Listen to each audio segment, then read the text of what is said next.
नमस्कार, नमस्कार, नमस्कार दोस्तों। मैं Nikhilesh Jain Hindi chess base India channel पर आप सभी का हार्दिक अभिनंदन करता हूं। दोस्तों फीडे ग्रैंड स्विस का आज जो है अंतिम राउंड खेला जाएगा, लेकिन इसके ठीक एक दिन पहले जो राउंड था, जो बहुत ही ज़्यादा महत्वपूर्ण राउंड था, जो ये बताने वाला था कि अब कौन से वो खिलाड़ी हैं जो वाक़ई में फीडे कैंडिडेट में जगह बनाने के लिए जो है या तो तैयार हैं या पहुँच गए हैं या पहुँचने की कगार पर हैं। और सबसे पहले अगर मेंस की बात करें तो ये जो सिचुएशन है वही अपने आप में सब कुछ बताने के लिए जो है वो काफ़ी है। आप देख सकते हैं कि कल मतलब सॉरी आज आज जब मैं ये वीडियो बना रहा हूँ, अर्जुन इरगासी पहले बोर्ड पर नाकामुरा का सामना करेंगे। तो अगर अर्जुन को कोई भी उम्मीद है कि उनको कैंडिडेट में जगह बनानी है, तो अर्जुन को नाकामुरा को हराना होगा। विदित गुजराती 7.5 पॉइंट पर हैं, जिन्होंने कल शानदार जीत हासिल की है। बोगडान डेनियल को हराया है, जिनका मैच हम एनालाइज अभी करने वाले हैं। और उस जीत के साथ विदित जो है वो अपने सपने के बिल्कुल करीब खड़े हैं। अलेक्जेंडर प्रेडके को अगर हराते हैं तो मेरे हिसाब से तो पूरी तरह से लगता है मुझे कि वो पहुंच सकते हैं कैंडिडेट में। अनीश गिरी के सामने होंगे एससी पेंको। अनीश भी फाइट कर रहे हैं क्योंकि इस टूर्नामेंट में अगर वो टॉप 7 में आते हैं तो वो जो फीडे सर्किट है उसमें सबसे आगे निकल जाएंगे और उसके बाद वो उसके थ्रू क्वालिफाई हो सकते हैं। तो भले ही अनीश कैंडिडेट में ग्रैंड स्विस के थ्रू क्वालिफाई ना हो, बट ये मैच जीत करके विदित जो है फीडे सर्किट के थ्रू क्वालिफाई हो सकते हैं। तो विदित भी जोर लगाएंगे। और तो ये भारत के दोनों खिलाड़ियों की स्थिति है। अर्जुन भी कल शानदार मुकाबला जीते। खैर इन सब के इतर अगर हम बात करें तो एक बहुत बड़ी बात ये रही है कि वैशाली जो है उन्होंने कैंडिडेट में ऑलरेडी जगह बना ली है। और ये अपने आप में एक बहुत महान क्षण है भारत के लिए अगर हम देखें तो, कि वैशाली जिस तरह से जो है उन्होंने जगह बनाई है और तीन तीन वर्ल्ड चैंपियंस को हरा देना। कल उन्होंने तान जोंगोई को पराजित किया, इससे पहले उन्होंने ऐना को पराजित किया था मुझे चुक को, इसके पहले ठीक पहले उन्होंने स्टेफनोवा को हराया। और वो फुल फ्लैश ग्रैंड मास्टर बनने से भी सिर्फ और सिर्फ अब 2 अंक दूर हैं। और आज वो कारनामा जो है वो हो सकता है। तो बहुत बहुत बधाई। पहले ऐसे भाई बहन हो गए हैं पूरी दुनिया में जो कैंडिडेट में जगह बनाई है। और सबसे बड़ी बात जिस तरह से विश्वनाथन आनंद जी के बाद दूसरा भारतीय बने प्रज्ञानंदा कैंडिडेट में जगह बनाने वाले, उसी तरह वैशाली जो है, वो भी सिर्फ दूसरी भारतीय खिलाड़ी हैं, महिला खिलाड़ी हम्पी के बाद कैंडिडेट में जगह बनाने वाले। और क्या कमाल की बात है कि दोनों भाई-बहन हैं। हमारे चैनल पर उनके 2 इंटरव्यूज़ हैं, वो आप जाकर के देख सकते हैं। और ये ग्रैंड स्विस के बाद भी पक्का इंटरव्यू जो है वो मैं एक बार फिर से दोनों का जो है वो करने वाला हूँ। तो ख़ैर हम बात करते रहेंगे और भी वीडियोज़ देखेंगे। सबसे पहले बात करते हैं विदित के गेम की। बहुत ही इम्पोर्टेंट था। काले मोहरों से विदित खेल रहे थे और काले मोहरों से जीतना बिल्कुल भी आसान बात नहीं है। यहाँ देखिए क्या हुआ। E4, C5, knight F3, D6, bishop B5 line. Sicilian Rossolimo यहाँ पर नाइट D7 वेरिएशन खेला विदित ने। D4, CD4, queen D4, A6। तो इसमें क्वीन ऊपर इसलिए आ जाता है क्योंकि आपका नाइट अब C6 में है नहीं। तो नाइट G F6, तो यहाँ पर कैसलिंग कर लिया बोगदान ने। विदित ने यहाँ पे E5 स्ट्रक्चर खेला जो कि बहुत ज़्यादा हम बोलें कि कॉमन है। तो ऐसा नहीं है, थोड़ा रिस्की भी माना जाता है ख़ासतौर पे इस तरह की सिचुएशन में जहाँ पर आपको बने रहना है कम से कम ग्रैंड स्विस की दौड़ में।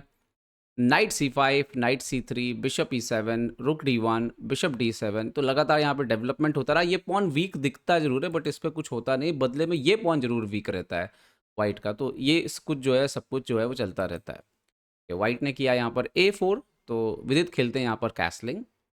नाइट D2, ये पोजीशन जो थी वो नई थी, काफ़ी काफ़ी कम गेम खेले गए हैं, 3 या 4 गेम हैं। विदित ने यहाँ पे जब बिशप C6 खेला तो बहुत ही इंटरेस्टिंग था। E4 पे जो है वो प्रेशर लगातार जो है वो वाइट डेवलप कर रहा था, यहाँ पर आप देख सकते हो। और ये वही वाइट का एम था। इन्होंने यहाँ पे B4 खेला, विदित जाते हैं नाइट E6। और ये वो पोजीशन था जहाँ पर बोगदान ने पहले नाइट B3 खेला, विच इज़ गुड। जब नाइट F4 खेला गया तो ये पहली पोजीशन थी जहां पर बिशप F1 ज़्यादा बेटर होता। आप अगर इस डायगोनल में रहेंगे तो ये ज़्यादा बेटर होता। बट बनिस्पत इसके यहाँ पर शायद D5 का कुछ हल्का सा खौफ था डेनियल के मन में। डेनियल ने यहाँ पे बिशप F3 खेला और ये यकीन मानिए जो बिशप है थोड़ा अनकंफर्टेबल हो चुका है। यहाँ पर विदित के पास एक चाल थी। इसने सबसे पहले तो क्वीन C8 खेला।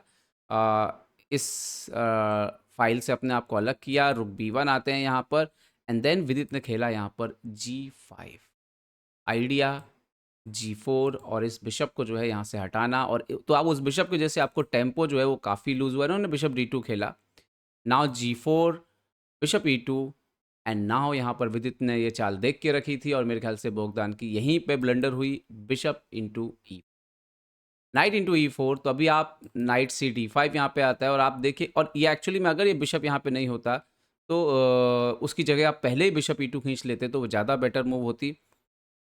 अब आप देख सकते हैं कि क्वीन के पास जो है कहीं यहाँ पे आप हट नहीं सकते, नाइट E2 आ जाएगा। आप तो आप ज़्यादा दूर जा नहीं सकते, तो यहाँ पर एक ही तरीका था कि नाइट अब सेक्रीफाइस करना होगा, बिशप F6, तो पीस वापस मिल गया, and then queen E4, and already जो है विदित यहाँ पे पॉन अप हो चुके थे। हल्का सा किंग साइड वीकनेस था, पीसेस को अच्छे से ऑर्गेनाइज करना था। खैर सबसे पहले उन्होंने बिशप G7 खेला, bishop F1, so now knight F6, knight clear जगह with the tempo, queen E1 वापस, और ये क्लियर हो गया था कि पोजीशन है इंटरेस्टिंग। अच्छा यहाँ पर था कि आप ये पॉन मारें या ना मारें, रुक E8 सिंपल करके खेलें, ऑलरेडी पॉन अप हो गए, पर विदित जो है वो ऑल आउट के मूड में थे कल, उन्होंने ये पॉन भी मारा। अल्टीमेटली याद रखिए कार्लसन जो भी बोलते हैं कि भाई मटेरियल मटेरियल होता है, क्वीन C2, नाइट A5, लेकिन हाँ आपको बैलेंस करते आना चाहिए। रुके B8 खेला यहाँ पे। तो विदित का इसके बाद जो खेल था, विदित का मेन आइडिया था किसी तरह से पोजीशन को न्यूट्रलाइज करना, एक्सचेंजेस करना और ऐसे एंड गेम में जाना जो उनके लिए बेटर हो। नाइट D3 खेला यहाँ पे विदित ने, सो बिशप D3 और क्वीन D3, तो अपने लक्ष्य में वो धीरे धीरे कामयाब होते जा रहे थे। रुक CB1 यहाँ पे खेला, सो नाउ क्वीन G6 वापस गए, चुपचाप अपने किंग साइड को जो है मजबूत किया। नाइट इंटू D6 यहाँ पे पॉन देना पड़ा, क्योंकि यहाँ पे प्रॉब्लम ये था क्वीन G6 के बाद, सॉरी जब क्वीन वहाँ पे रखा हुआ था आपका क्वीन D3 के बाद और रुक भी C1 के बाद, कि शायद रुक C3 वगैरह से थोड़ा अनकंफर्टेबल फील कर रहे थे राजा की वजह से, इसीलिए वो पीछे हटे। अदरवाइज़ यहाँ पे D5 जैसे मूव भी इंटरेस्टिंग हो सकते थे। और खैर जो मैच में हुआ वो बहुत इंटरेस्टिंग था। विदित वापस गए, queen G6, night into D6, night D5, अभी भी एक पॉन अप थे, नाइट C4, सो नाउ रुक F8। यही सबसे इंपॉर्टेंट कि आपके सारे मोहरे खेलने चाहिए, आप कितना भी अप हो, आप जीतेंगे तभी जब आपके सारे मोहरे खेलेंगे। और विदित धीरे धीरे अपने उन्हीं मोहरों को इंप्रूव करते आते। G3 खेला, शायद नाइट F4 वगैरह का उनको थोड़ा सा डर था। नाउ रुके D8, यहाँ पर B5 किया, क्योंकि B4 पे भी एक कांस्टेंट प्रेशर बना हुआ था, सो रिलीज़ किया उन्होंने AB5 नाउ, या विदित ने यहाँ पर, सॉरी इन्होंने खेला AB5 पे क्वीन E6 खेला यहाँ पर विदित ने। और अब विदित का आइडिया था, आपने इसको भी सिक्योर करके रखा है, यहाँ से आप आगे बढ़ के जो है इस पोजीशन को ब्रेक कर सकते हैं और राजा को कमज़ोर कर सकते हैं। क्वीन E2 किया यहाँ पर बोगदान ने, तो नाउ विदित ने H5 करके G4 कॉस्ट ऑन किया। हालांकि देखिए आप यहाँ पे रिस्क जरूर था, क्योंकि राजा जो है वो काफ़ी ओपन था, बट कहते हैं कि राजा तभी कमज़ोर होता है जब आप उस पर आक्रमण कर पाएँ, और वाइट फिलहाल इस तरह से कुछ भी क्रिएट नहीं कर पा रहा था कि विदित के राजा पर किसी तरह से भी आक्रमण हो। H3 किया यहाँ पे ब्रेक, और मेरे ख्याल से इसके बाद पोजीशन और वीक होने लग गई। GH3 किया, क्वीन H5 मिला उनको, बट नाइट F6 और वो क्वीन E2 वापस गए, एंड देन विदित वेंट टू रुक D4। और उसके बाद आप देखिए कि ब्लैक ही है इस पोजीशन में जो कि डोमिनेट कर रहा है। वाइट के पीसेस अभी भी जो है कुछ खास उनके पास प्लान जो है वो है नहीं। सो नाइट E3 गए, तो विदित ने खेला knight E4, bishop E1, and then now knight G5 आए विदित यहाँ पर। हालांकि इससे बेहतर शायद बिशप H6 था। खैर, तो नाइट G5 यहाँ पर खेला इन्होंने किंग H1, एंड नाउ यहाँ पर विदित खेलते हैं रुक D8। मतलब उनका आइडिया ये था कि अब टाइम आ गया है कि हम एंड गेम में जाएं एक्सचेंज करते हुए। क्वीन H5, सो नाउ विदित ने खेला यहाँ पे क्वीन G6, FG6। तो विदित का टारगेट जो पूरा होता जा रहा था यहाँ पर, और उनके पास 4 पॉन थे, सामने वाले के पास यहाँ पे 3 पॉन थे। नाउ बिशप A5, सो रुक F8 और रुक D4। ये मेरे ख्याल से सबसे बड़ी ब्लंडर थी। यहाँ पर भी बिशप B6 खेलना चाहिए था, और इंटरेस्टिंग ये था कि विदित जो है वो तैयार रहते इस रुक को देने के लिए, बिकॉज ऑफ बहुत सारे थ्रेड थे। तो खैर रुक D4 मारा इन्होंने, and then rook into D4, knight जाता है G4, सो नाइट F3। अब आप देख सकते हो कि ये जो पॉन का जो पाथ है वो बड़ा क्लियर होता दिख रहा है with the support of the night. तो यहाँ पर उन्होंने नाइट को हटाने की कोशिश की, night H2, but night E5, F4, so night D3। ये इंटरेस्टिंग था, ये आप देख सकते हो कि आप इधर तो आ नहीं सकते बिकॉज ऑफ नाइट F2। तो पीसेस बड़ा शानदार खेल रहे थे, राजा भी चौक था, तो नाउ रुक भी गेम में लेकर के आ गया विदित इसके बाद, और उसके बाद B5 के पॉन पे उनकी नज़र थी। चेक और यहाँ पर बैक एंड देन रुक C5 और उसके बाद रुक C2। मतलब बोगदान के पास कुछ भी खेलने के लिए ज़्यादा कुछ था नहीं यहाँ पर। थ्रेड्स लगातार आ रहे थे। जैसे आप सोचिए कि आप बिशप को हटा नहीं सकते बिकॉज़ ये चेक और उसके बाद मेटिंग थ्रेट रहेगा। तो उन्होंने रुक A1 खेला, बट नाउ रुक E2 with the threat of कि अगर जैसे ही आपने हाथी कहीं हटाया तो ये चेक आएगा, आपको नाइट से ही मारना पड़ेगा। अगर मारते हो तो बिशप थ्रेट है, किंग को लेके अंदर जाते हैं तो वही फिर नाइट और बिशप से और डेंजरस थ्रेट आ सकते हैं और ये पॉन आगे बढ़ने लगेगा। रुक A3 खेला, D3 बढ़ ही रहा था वैसे भी अगली चाल में उसको स्टॉप करने के लिए। तो नाउ बिशप C5 आखिरी पीस जो कि कुछ थोड़ा दूर रह गया था उसको गेम में लेके आया जाए। यहाँ पर रुक A8 खेला उन्होंने, बट H2 चेक आया, किंग A1 और D3 के बाद यहाँ पे रिज़ाइन कर दिया, क्योंकि ये पोजीशन पे रोकना जो है पॉन को असंभव है। आप रुक D8 मैक्सिमम यही आ सकते हैं, बट आफ्टर D2 जैसे ही आप आगे बढ़ेंगे यहाँ पर अलग अलग तरह की चालें हैं। जैसे कि आप नाइट से नहीं मार सकते, आपका यहाँ पे बिशप डायरेक्ट मर रहा है। और आप बिशप से अगर मारने जाएंगे यहाँ पर, जैसे फॉर एग्जांपल कि आप सोचो कि चलो मैं बिशप से मार लेता हूँ यहाँ पर, तो सीधा रुक D2 यहाँ पर जो है वो गुड मूव है। आप देखोगे रुक D2 और यहाँ पे आप नाइट D2 मारते हो तो यहाँ पर आप देख सकते हो कि 1 मिनट।